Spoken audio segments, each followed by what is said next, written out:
अभी तो ठीक लागी पाछे लागी महके हमरा के छोड़े लगबा दूसर लागी बहके बुझल सुना।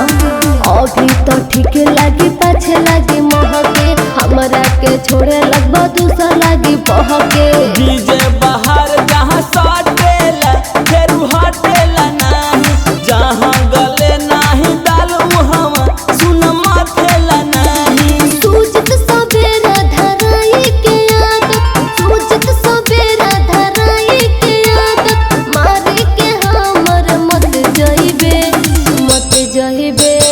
देहब न तोरा के दिल छोड़ा मजा मारी के छने पलट जइबे। हम देहब न तोरा के दिल छोड़ा मजा मारी के छने पलट जइबे। अरे बुझले।